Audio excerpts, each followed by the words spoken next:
Which of the functions of money is not satisfied in times of high inflation? Let's take a look.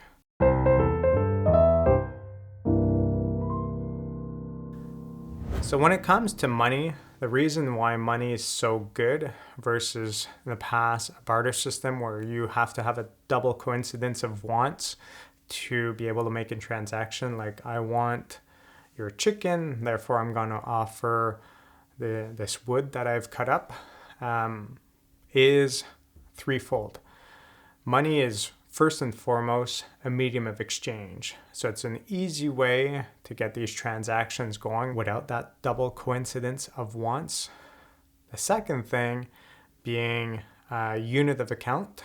So it's easy to compare the price of a good relative to another one. If you see that something's $5 and another thing is $10, you know you can get two of the one that's $5 for one of the one that's 10.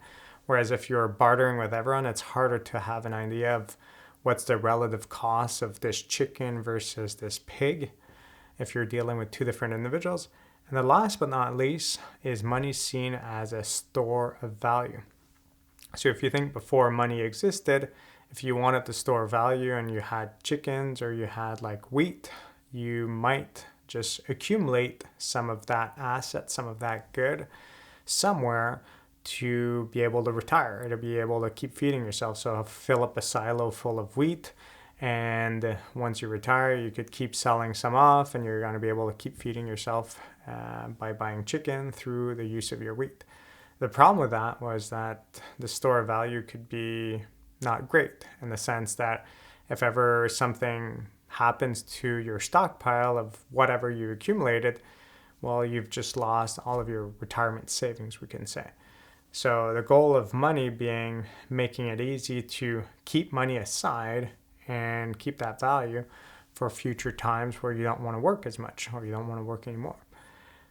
So this is the one that's struggling the most when we have high inflation. Medium exchange still exists, unit of account still exists, but the store of value is impacted if you have high inflation. If you just imagine even 10% inflation, it means that $100 that you've put aside in a year's time, it's only going to get you, it's going to cost you $110 to buy the same thing that you bought with $100. So that idea that I can keep buying $100 worth of goods in the future by putting that money aside is not very true if inflation is high, because you're going to need more and more money to keep buying the same goods as before.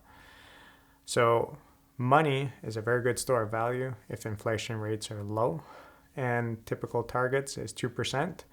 But ideally, to have the best store of value would be inflation rates of 0, or you could also see it as if you have that money aside and you're generating at least the inflation rate, well, at least you're keeping your value. You're not losing purchasing power over time.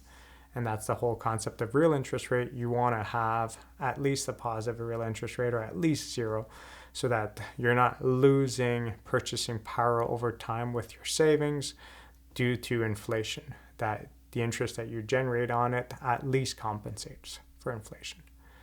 So hopefully you can understand that 3 functions of money and which function of money is kind of impacted the most when we have higher inflation than usual. Catch you on the next one. If you found this video interesting, please consider subscribing or joining my class where I guide you to apply and expand on the information found in these videos to real life examples. Have a good day.